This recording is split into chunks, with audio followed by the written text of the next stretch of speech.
राजू श्रीवास्तव की मौत से पूरी तरह से टूट गए खेसारी लाल यादव। जी हाँ, सही सुना आप सबने। आपसे एक खबर है, जहां खेसारी अपनी फिल्मों में काफी ज्यादा बिजी हैं, वो भी अपनी संघर्ष 2 को लेकर। लेकिन आज फिल्म के सेट पर खेसारी को एक ऐसी सैड न्यूज मिली जिसको सुनकर तो खेसारी काफी ज्यादा रोने लगे। आपसे एक खबर है, जहाँ बॉलीवुड की किंग यानी कि कॉमेडी स्टार राजू श्रीवास्तव की मौत हो चुकी है। लेकिन आज इनकी मौत की खबर से खेसारी हो चुके हैं पूरी तरह से बेसुध।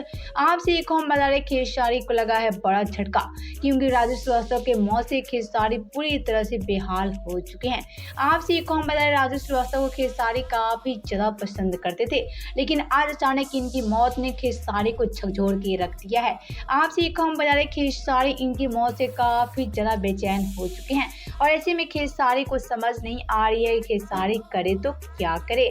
तो आपसे एक हम बता रहे, अचानक राजू श्रीवास्तव की मौत ने सभी को जहां झकझोर दिया है, वहीं खेसारी भी काफी ज्यादा परेशान हो चुके हैं। तो आप सभी का क्या कहना है खेसारी को लेकर, और आप सभी का क्या कहना है राजू श्रीवास्तव की मौत की खबर को लेकर, बताएं हमें नीचे कमेंट बॉक्स में।